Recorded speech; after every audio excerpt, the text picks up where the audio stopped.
Programme मध्य मुकाबले में खुशामदीद। मैं हूं रबिया एहसन और मेरे साथ मौजूद हैं आमिर मतीन और रऊफ टासरा। और आज के प्रोग्राम में जिन टॉपिक्स पे हम बात कर रहे हैं उसमें सबसे पहले हाई प्रोफाइल केसेस की तहकीकात करने वाले एसएसपी इन्वेस्टिगेशन इस्लामाबाद अताउर रहमान को अचानक ओहदे से हटा दिया गया। नूर मुकद्दम और उस्मान मिर्जा केस में तमाम प्रेशर के बावजूद पीछे न हटने पर क्या एसएसपी इन्वेस्टिगेशन को तब्दील किया गया, इसके ऊपर बात करेंगे। इसके अलावा बात करेंगे वज़ीर आज़म इमरान खान अहम दौरा चीन पर पहुंच गए। सीपैक के अहम हिस्से बलूचिस्तान में दहशतगर्द कार्रवाइयों में इजाफा, अफगान सूरत हाल भी संगीन, खान का दौरा बीजिंग, अमरीका के साथ सफारती ताल्लुकात क्या रुख इख्तियार करेंगे आगे चलकर, इसके ऊपर बात करेंगे।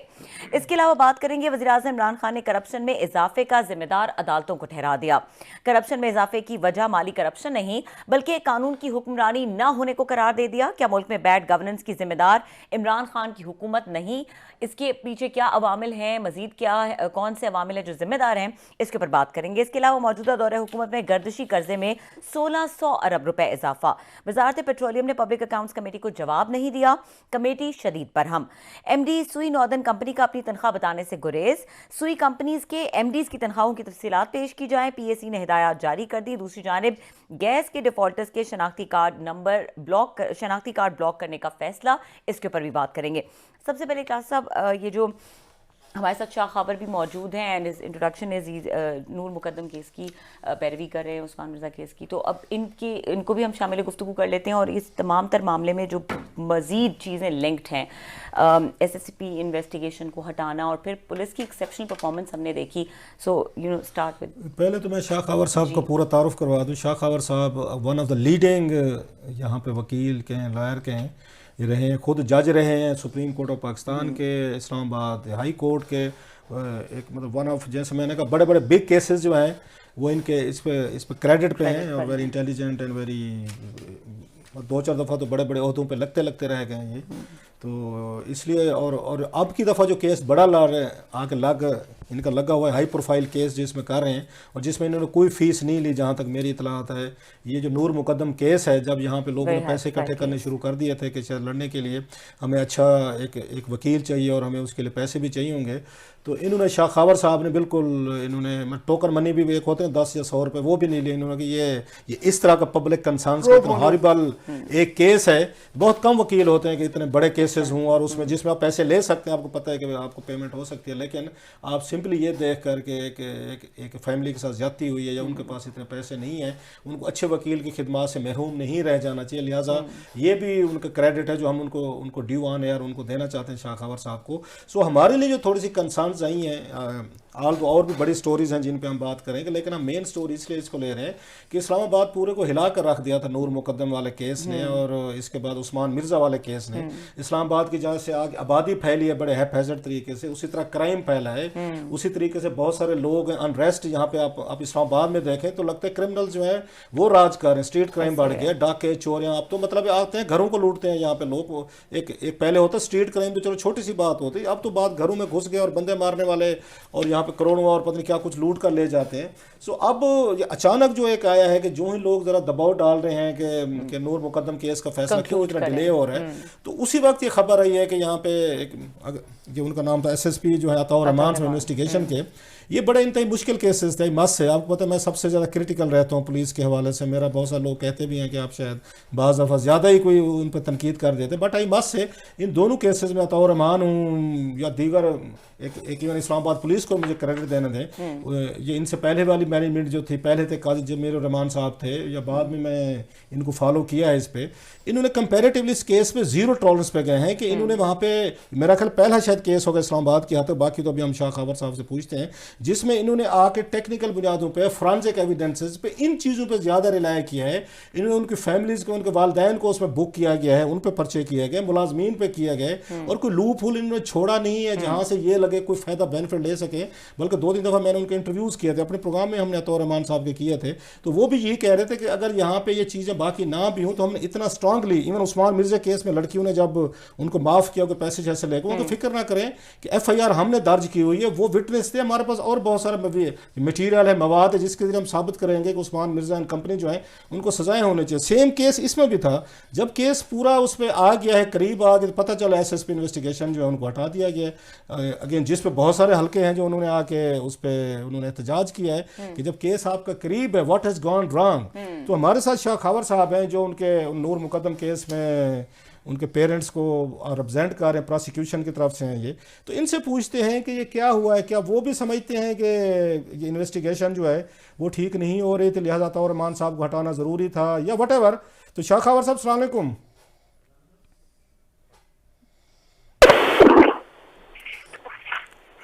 हेलो जी शाह खावर साहब, आवाज़ आ रही है आपको? जी, बिल्कुल आ रही है। सर आपने सुना होगा, थोड़ा सा इंट्रो मैंने दिया है कि अचानक इतना हाई प्रोफाइल केस है, आप भी इस पे बड़ा मेहनत कर रहे हैं, तैयारी के साथ आप भी वहाँ पे पेश हो रहे हैं, आपकी टीम भी पेश हो रही है, सारे जो हैं। ये क्या हुआ है सर? उस पर एसएसपी इन्वेस्टिगेशन के बारे में खुद पता चला है कि पुलिस ने खुद ही खबरें और टिकर चलवाने शुरू कर दिए हैं कि जी इनकी इन्वेस्टिगेशन ठीक नहीं थी, इन्होंने कोई वहाँ पे कोई वीकनेसेस छोड़ दी थी। आपका क्या इस पे व्यू है, क्योंकि आप तो प्रोसिक्यूट कर रहे हैं, आपसे बेहतर तो कोई नहीं जानता होगा इन्वेस्टिगेशन ठीक हुई है या नहीं हुई है। जी रफ्तार साहब, बात यह है कि मैं चूंकि इस केस से डे वन से मुंसलिक हूँ, जिस दिन ये वाकया हुआ था उसके अगले दिन से ही हमने बड़ा क्लोजली वॉच किया है जो कि इसमें तफ्तीश हुई है। और मैं एक चीज की थोड़ी सी वजाहत करना चाहूंगा कि इस केस के मुताबिक जो था वो ये था कि इसकी निगरानी डायरेक्ट आईजी कर रहे थे उस वक्त, और उस वक्त अफजाल कौसर साहब थे डीआईजी ऑपरेशन, और उसके बाद ये अताउर रहमान साहब एसएसपी इन्वेस्टिगेशन, जिसमें अन्ना बेग थी वो एएसपी थी, और उसमें अब्दुल सत्तार इंस्पेक्टर जो है ये इसमें इन्वेस्टिगेशन ऑफिसर थे जी। अच्छा, इसमें मैंने देखा है कि शुरू से ही इस केस को मैं चूंकि वॉच कर रहा हूँ, मैं समझता हूँ कि ये वाहिद क्रिमिनल केस है और हाई प्रोफाइल केस है कत्ल का, जो कि जिसमें चशमदीद गवाह कोई नहीं है, और इसमें जो शहादतें हैं वो सारी सर्कमस्टेंशियल एविडेंसेस हैं, वाकयाती शहादतें हैं जी। और वाकयाती शहादतें भी इतनी स्ट्रॉन्ग हैं, और उससे रिलेटेड जितने भी डीएनए टेस्ट हुए हैं, फोरेंसिक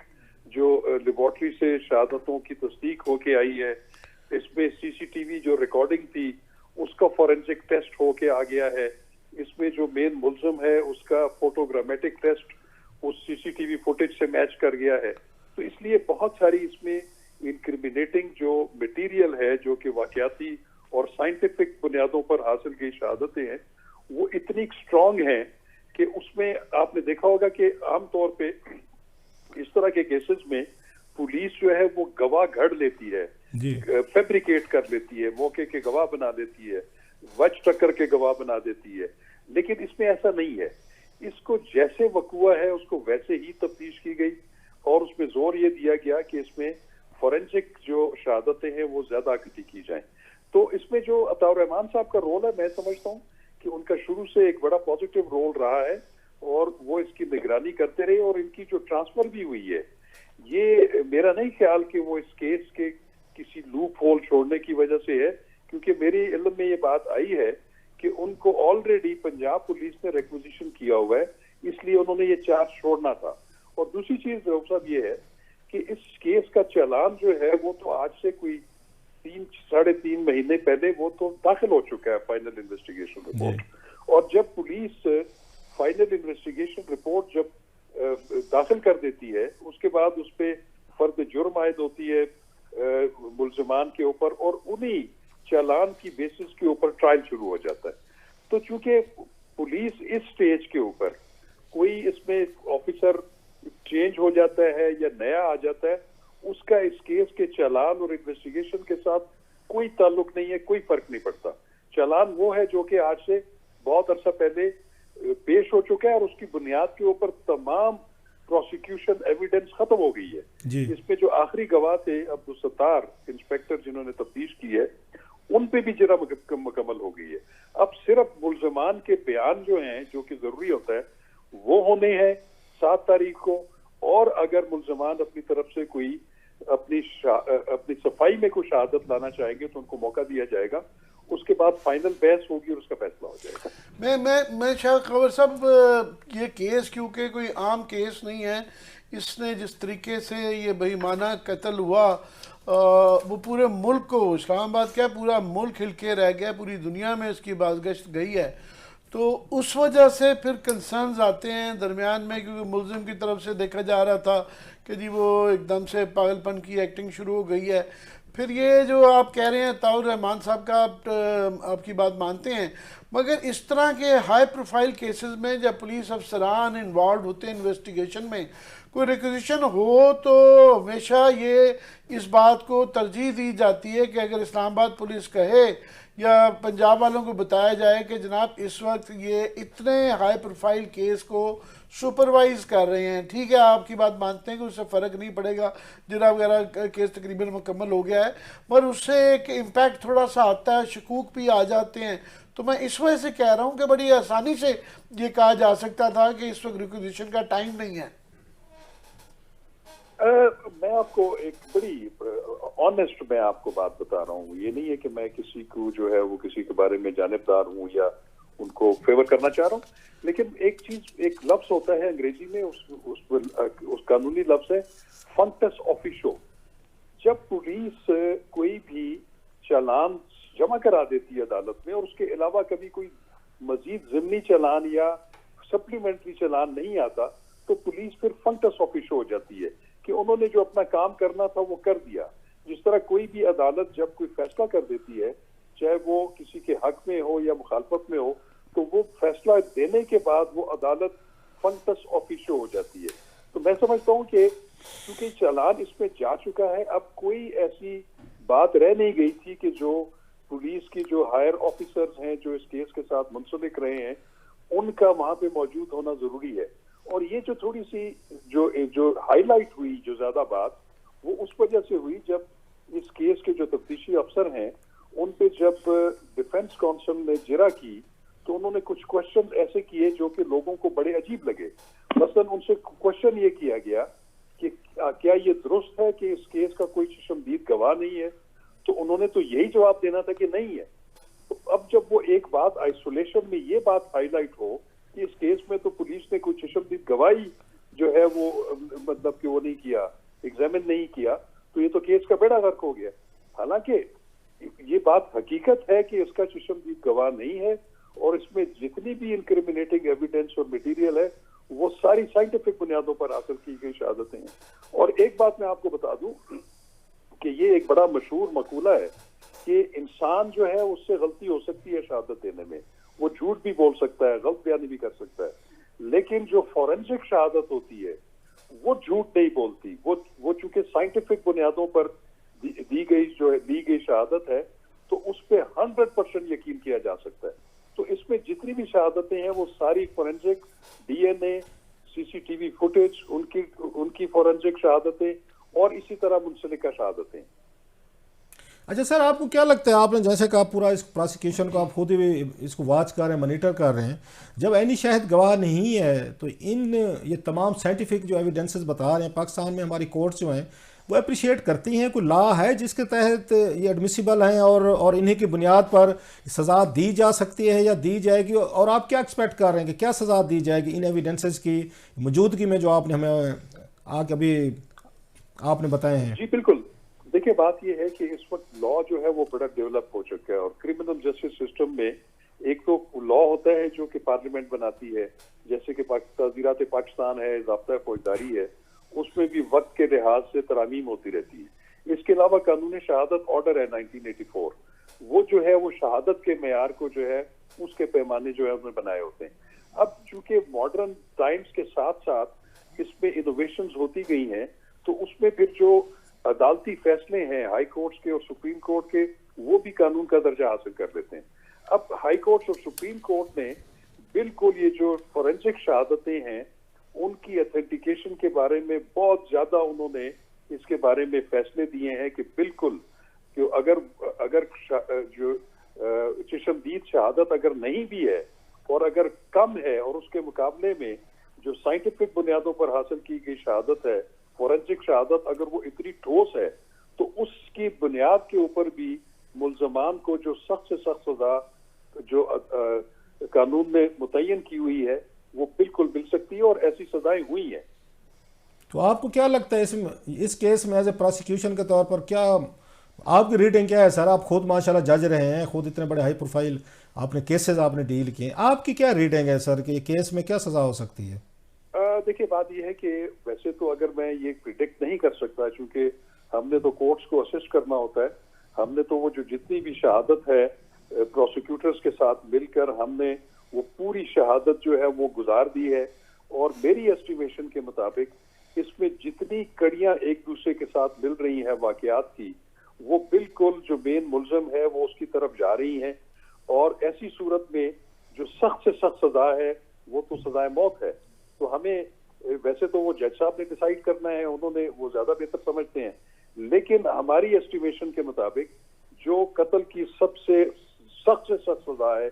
वो इस शहादत पे जो कि हमने पेश कर दी है उस पे उसको मिल सकती है। तो बाकी अबेटर्स जो हैं साथ में, जैसे उसके पेरेंट्स हैं, घरेलू मुलाजिम हैं, उस थेरापी वर्क्स वाले हैं जो को अक्यूज्ड हैं, उनके लिए क्या ख्याल है आपका? आपकी रीडिंग क्या है कि उनकी सजाएं भी, उनको भी सजाएं भी मिल सकती हैं एज ए कोलैबोरेटर्स के तौर पर, कि उन्होंने उनको सेव करने की कोशिश नहीं की लड़की को? जी बिल्कुल, इसमें यह है कि जो इसमें 109 दफा है जिसको अयानत जुर्म कहते हैं, अगर वो भी साबित हो जाए तो वो 109 की भी सजा वही है जो कि सबसे बड़ा जुर्म जिसकी वो अयानत कर रहे हैं उसकी है, तो उसमें भी कैपिटल पनिशमेंट हो सकती है। वो जैसे भुट्टो साहब वाला, मतलब जमाना उनको भी 109 में थे, भुट्टो साहब भी मेरा ख्याल है। ऑफ कोर्स, क्योंकि 109 में ये लिखा हुआ है कि जो शख्स किसी भी जुर्म की अयानत करेगा और वो जो मेन जुर्म है जिसकी अयानत की गई है उसकी जो सबसे सख्त सजा है वो सजा उसको भी मिल सकती है। तो इसमें जिन जिन लोगों के खिलाफ साबित हो जाएगा कि उन्होंने अयानत जुर्म की है या इस जुर्म को होने में फैसिलिटेट किया है तो वो भी सजा से नहीं बच सकते। अच्छा, लास्टली आपने बड़ा खूबसूरत तरीके से, मेरा ख्याल है वेरी कम्प्लेक्स इशू को आपने एक्सप्लेन किया है। जो बातें आपके नोटिस में हैं, आपको पता है कि आपकी ये इन्वेस्टिगेशन हो चुकी थी, चलान पेश हो चुका था, उसके बाद ये प्रोसिक्यूशन का काम था, कोई उसके पुलिस का उस तरीके का नहीं रह गया था, तो ये जब इनको तौर मान साहब को हटाया गया तो इस्लामाबाद पुलिस ये छोटा सा प्रेस रिलीज जारी कर सकती थी जब ये खबरें सामने हैं। बल्कि मेरी इतला तो ये है इस्लामाबाद पुलिस खुद अंदर से ये इनको जो क्राइम रिपोर्टर्स हैं कुछ, उनको खुद लीक करवाती रही है कि जनाब इनको ट्रांसफ़र करने की, इनको हटाने का तौर मान साहब को वजह जो है वो ये है कि नाक़िस इन्होंने तफ्तीश की है। तो ये चीज़ें आपको पता है, बाकी लोगों को पता है, टेक्निकल चीज़ है। तो इस्लामाबाद पुलिस को क्या तकलीफ थी कि वो वहाँ से एक अपनी क्लैरिफिकेशन देते कि ये तो रिक्विजिशन पे जाने वाले थे, वो तो खुद इस चीज़ को बढ़ावा दे रहे थे। डिपार्टमेंट के अंदर भी रेवलरीज होती हैं, कन्फ्लिक्ट्स होती हैं, एक दूसरे के साथ मसले होते हैं कि इतना ज़्यादा क्यों इनका नाम बन गया, हाई प्रोफाइल हो गए थे। ऑफ कोर्स के वो पूरे उन्होंने इन्वेस्टिगेशन किए 2 केसेस की। तो ये अगेन मतलब मेरे लिए थोड़ी सी हैरानी की बात है कि इस्लामाबाद पुलिस ने इसको क्लैरिफाई क्यों नहीं किया। हाँ, ये आपकी बात बिल्कुल दुरुस्त है, मैं इसको बिल्कुल मानता हूँ। उसकी वजह ये है कि जो इस केस के बारे में एक जो आला सतह का इजलास हुआ था, जो मैं आपको बता रहा हूँ कि जब वो चीजें बहुत हाईलाइट हुई सोशल मीडिया पे, प्रिंट और इलेक्ट्रॉनिक मीडिया पे, कि ये जो तफ्तीशी अफसर है उसके बारे में तासुर ये था कि वो शायद उन्होंने जो सवालात के जवाब दिए हैं क्रॉस एग्जामिनेशन में, उससे जाहिर होता है कि उन्होंने तफ्तीश ठीक नहीं की। तो उस पर एक इजलास मेरा ख्याल है कि बुलाया गया था हाई लेवल के ऊपर पुलिस का, और वो भी हाईलाइट हुआ था। मैं समझता हूँ कि ऐसा कोई भी इजलास बुलाना भी नहीं चाहिए था। उसकी वजह ये है कि जब ऐसा इजलास बुलाया जाता है तो फिर इसमें वो जो खबरें गर्दिश कर रही होती हैं उनको ज्यादा तकवीत मिलती है कि शायद पुलिस ने इसमें कोई लूप होल छोड़े हैं, लकूना छोड़े हैं। तो क्योंकि वो जब बात हाईलाइट हुई, वो भी मीडिया पे आई, तो मैं समझता हूँ कि जब ऐसी सूरत हाल है, अगर अताउर रहमान साहब रूटीन में ट्रांसफर हो रहे हैं और इनकी जो अफवाहें चल रही हैं उसमें कोई अगर सदाकत नहीं है, तो बिल्कुल इस्लामाबाद पुलिस को, आईजी ऑफिस को इसके बारे में एक वजाहती बयान बिल्कुल दे देना चाहिए। तो आप इस बात पे कंफर्म है, लास्टली बिल्कुल इस पे, अगर आमिर साहब नहीं पूछना चाह रहे कि इस पूरी इन्वेस्टिगेशन में आप प्रोसिक्यूशन कर रहे हैं, कोई ऐसा लूप होल, कोई वीकनेस, कोई कमजोर चीज नहीं छोड़ी गई, and you have very strong case against the accused? देखिए, मैं आपको एक बात बताऊं, मैं ये नहीं कह सकता कि कोई भी जो तफ्तीश होती है वो जो तफ्तीश के मयार हैं या जो कानून के तकाजे हैं उसमें 100% कभी भी पूरे नहीं होते। इसमें भी छोटी मोटी लूप होल्स होंगे, कहीं कहीं पे लैप्सेस होंगी, कहीं कहीं पे प्रोसीजर को अडॉप्ट नहीं किया गया होगा। लेकिन जब अदालत ये देखती है कि ओवरऑल एक अच्छा प्रोसिक्यूशन का केस प्रेजेंट कर दिया गया है और उसमें कोई माइनर डिस्क्रिपेंसीज हैं या कोई लूप होल्स हैं जो जिनका के केस के ऊपर को बहुत ज्यादा असर नहीं होता, तो वो अदालतें भी उन लूप होल्स को, उन डेफिशिएंसीज को इग्नोर करती हैं और वो ये देखती हैं कि अगर प्रोसिक्यूशन ने अच्छा केस साबित कर दिया है तो उसमें फिर वो मुल्ज़मान को सख्त से सख्त सजा अनाउंस कर देती। मैं सर लास्टली बस ये पूछना चाह रहा हूँ कि ये तासुर हमने भी इसलिए प्रोग्राम किया कि तासुर ये बनता जा रहा था कि इसके अलावा जो उस्मान मिर्ज़ा केस है उसके अंदर भी विक्टिम जो है वो बैकआउट कर गए, तो ये दो हाई प्रोफाइल केसेस का ये जब तासुर बनता है और उसके बाद इन्वेस्टिगेशन अफसर को तब्दील कर दिया जाता है तो ये तक़वियत मिल जाती है इस तरह के तासुर को। तो उस्मान मिर्ज़ा वाले केस के मुतालिक भी क्या आपका ख्याल है, वो ट्रैक पे है? देखिए उस पर तो चूंकि मैं खुद इन्वॉल्व नहीं हूँ, हमने जो भी बातें जाहिर है उसके अंदर वो आप वकील नहीं है, मगर बहरहाल आप हम सारे उसको गौर से देख रहे हैं। जो खबरें हमें चूंकि हम नजर रखते हैं केसेस के ऊपर, तो उसमें भी जो विक्टिम्स हैं जिनके साथ ज्यादती हुई है वो अपने बयानात से जो है वो रिजाइल कर गए हैं। तो जब कोई अपने बयानात से रिजाइल कर जाए, चाहे वो दबाव के नतीजे में हो या लालच के नतीजे में हो या खौफ से हो, जो भी हो, उसका एक बड़ा एडवर्स इफेक्ट पड़ता है प्रोसिक्यूशन के केस में। तो वो वाकई वो एक बहुत बड़ा एक डेंट है उस केस में, क्योंकि ऐसी सूरत में मुल्जिमों को जो है वो फिर करार वाकई सजा नहीं मिल सकती। अगर ट्रायल कोर्ट उनको सजा दे भी दे तो अपीलेट कोर्ट उनको जो है उसका बेनिफिट दे के उनको बरी कर सकती है। तो लेकिन इस केस का जो नूर मुकद्दम केस है, इसमें चूंकि एक जो गवाह है उनके वालिद हैं, उन्होंने शहादत दी है और उन्होंने बिल्कुल प्रोसिक्यूशन वर्शन के मुताबिक अपनी शहादत दे दी है। उन पे एक बड़ी लेंथी क्रॉस एग्जामिन भी हो चुकी है जिसमें वो फर्म रहे हैं। तो मैं नहीं समझता कि इस केस में कोई ऐसी सूरत हाल मौजूद है कि जिसमें जो कंप्लेनेंट्स हैं वो किसी तरीके का कंप्रोमाइज। अच्छा, आपने नूर मुकद्दम के वालिद साहब की बात की है तो मुझे याद है उस पर बड़ा यहाँ अप्रोवर हुई सी, तो डिफेंस के जो लायर हैं उन्होंने सुना कि बड़े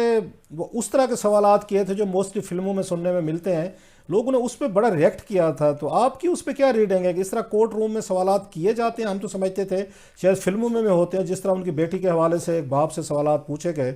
तो मैं उस पर आपका टेक लेना चाह रहा था। उसमें यह था कि उसमें चूंकि कोर्ट ने भी ये देखना होता है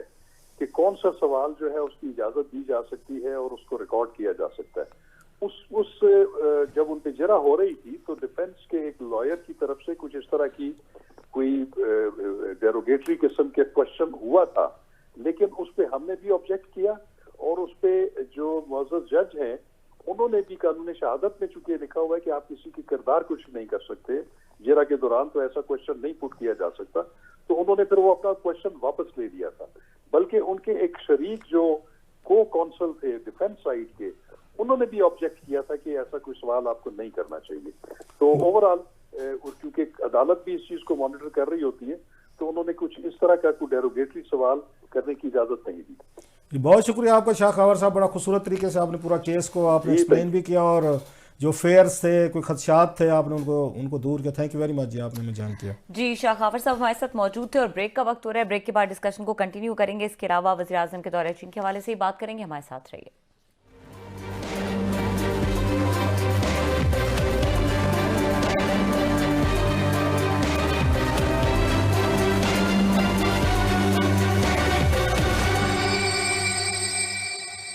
वेलकम बैक। आमिर साहब, बात करेंगे वज़ीर आज़म के दौरे चीन और बलूचिस्तान की जो संगीन सूरत हाल सब बनी हुई है। जी, इस वक्त वज़ीर आज़म जो है अपनी बड़ी हाई पावर डेलीगेशन के साथ चीन जा चुके हुए हैं 4 रोज़ा दौरे पे। साथ में उनके शौकत तरीन साहब हैं, असद उमर साहब हैं, मोइन यूसुफ हैं, रज़ाक दाऊद हैं। तो एक बड़ा होलसम किस्म का इसका एजेंडा है। मगर इस वक्त चूँकि हमारे लिए सबसे इम्पोर्टेंट 2 चीज़ें आ जाती हैं। एक तो अफ़गानिस्तान में हम चीन के साथ मिलके वो जो भी इसका सलूशन निकलना है, ह्यूमैनिटेरियन एड की पॉलिसी है, चाइना के साथ मिलके बना रहे हैं। और इस वक्त बलूचिस्तान में जो कि सीपैक का मेन रूट है, वहाँ पे बहुत तौतर के साथ हमले बढ़ गए हैं और हमें पाकिस्तान को ये शक है कि बहुत ज़्यादा इसके अंदर फॉरेन हैंड है। और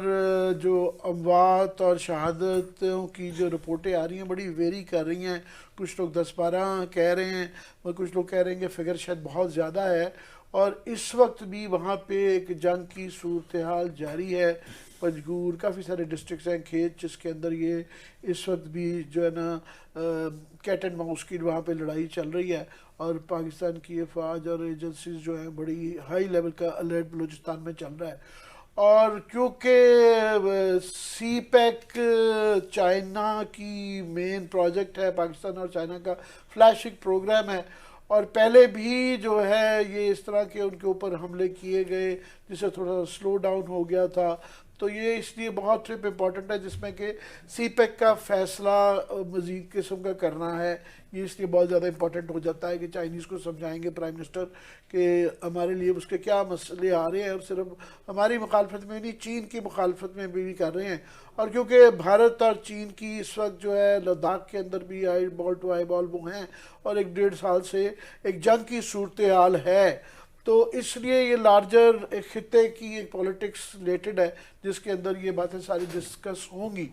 प्लस इस वक्त प्राइम मिनिस्टर वहाँ पे विंटर ओलंपिक्स हो रही हैं, उसकी इफ्तिताई तकरीब में शामिल होंगे, क्योंकि इस वक्त पूरी दुनिया की चीन ने वहाँ पे उसकी मुखालफत कर रहे हैं कि बरतानिया, UK, Austria, Australia, Japan, Lithuania, Estonia, तकरीबन तमाम वेस्टर्न कंट्रीज़ जो है, जापान समेत जो है, ये उसकी मुखालफत कर रहे हैं। ज़्यादातर लोग तो बहाना कर रहे हैं कि जनाब ये इंसानी हकूक़ के हवाले से, यूगर्स के जुल्म की वजह से, और कुछ ने कोविड का बहाना बनाया कि प्लेयर्स अपने भेज रहे हैं मगर वो अपने गवर्नमेंट ऑफिशियल्स या मिनिस्टर्स को ही नहीं जा रहा। तो इस वक्त क्योंकि पाकिस्तान का मेन अलाय चाइना है, तो चाइना की भी ज़रूरत थी कि हम अपनी सपोर्ट शो करें कि प्राइम मिनिस्टर खुद जाएं, इफ्तिताई तकरीब में शामिल हों, क्योंकि इस किस्म का उनका एक डिप्लोमेटिक बाइकआउट जो है ना पूरी दुनिया वेस्टर्न वर्ल्ड कर रही है। तो उनके लिए बड़ी ज़रूरी था हमारे लिए इस जेस्चर देना चाइना को कि इस वक्त जो है उनका, क्योंकि पूरा एक किस्म का शोकेस कर रहे हैं, उन्होंने $3-4 बिलियन इसके ऊपर लगा दिए हैं, और चाइना अपनी जो है आमद को दुनिया की स्टेज के ऊपर उसकी शो केसिंग इस इवेंट के जरिए करना चाह रहा था। तो इसलिए एक तो ये ज़रूरी है। चौथा ये है कि हमारे लिए चूँकि हमारे इक्तिसादी सूरत हाल मखदूश है,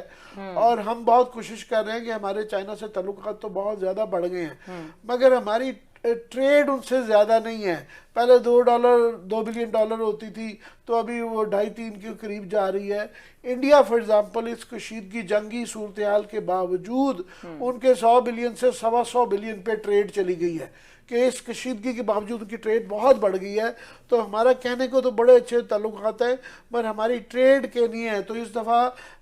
मेरी इत्तफाकन जाने से पहले सद उमर साहब से बात हुई थी, उनका हमारा सारा फोकस इस दफ़ा ये है कि हमें आपसी एड से ज़्यादा ट्रेड ज़रूरत है, कि आप हमें काफ़ी सारा जो चाइना, क्योंकि अब हाई एंड चीज़ों की तरफ जा रहा है, तो उनका जो मिड लो एंड की चीज़ें और जो दरमियानी लेवल की चीज़ें हैं, तो वो काफ़ी सारी वियतनाम में शिफ्ट की जा रही हैं, इन मुल्कों में जा रही हैं, लाओस में शिफ्ट की जा रही हैं। तो हम चाह रहे हैं कि हमें भी खिदमत का मौका दें। वो ट्रेड हमारे पास आ जाती है तो हमारी नौकरियों के भी मसले हल हो जाते हैं, हमारी इंडस्ट्री भी चली जाती है। तो ये मिला जुला के एक बहुत बड़ा एक डिप्लोमेटिक ये एक विज़िट भी है, इसकी सफारती भी है, फिर ऑफ कोर्स ये ट्रेड के मसले भी हैं, और सिक्योरिटी रिलेटेड, तीनों का मिला के बड़ा होलसम और होलिस्टिक किस्म का ये इंपॉर्टेंट विजिट है। सारी दुनिया की इसके ऊपर इस वक्त नजर है। जी क्लास साहब, आप कैसे देखेंगे इस विजिट को? मोहम्मद साहब की बात ये तो ठीक है कि पाकिस्तान, मैं सिर्फ ऐड कर दूं कि वेस्टर्न वर्ल्ड में सिर्फ एक फ्रांस मुल्क है जो कि बाकी सारी वेस्टर्न वर्ल्ड से लड़ के जो है ना चाइना के साथ खड़ा होके वो कह रहे हैं हम इसको, ये पॉलिटिकल केस है, हम बाइकआउट नहीं करेंगे। वैसे ये फ्रांस वही है 2003 में जब ये पूरे वेस्टर्न जा रहे थे ना अटैक करने इराक को, उस वक्त इन्होंने अपने आप को उससे हटा लिया था कि हम इराक वाले उसमें अटैक नहीं करते, और बाद में मिन्नत तरले करके माफिया मांग के इन्होंने फिर उन्हीं अलाई से ठेके लेके, इराक में ठेके भी चाहिए थे रिबिल्ड करने के लिए, तो नाक भी रगड़वाए थे उन्होंने अलाई से, फ्रांस से, कि भाई साहब आपने अपने आप अच्छा तो बना लिया ना, फिर ठेके लेने से भी दूर है। फिर फ्रांस ने माफिया भी मांगी थी, वो ठेके भी लिए। तो सो ये सारा इट्स ऑल अबाउट, ये बाज़ फ्रांस जो है ना इसको बार्गेनिंग चिप के तौर पर भी यूज़ करता है इस तरह के। बहरहाल वो तो एक अपनी जगह पॉइंट। 2-3 चीज़ें इसमें बड़ी इंपॉर्टेंट है।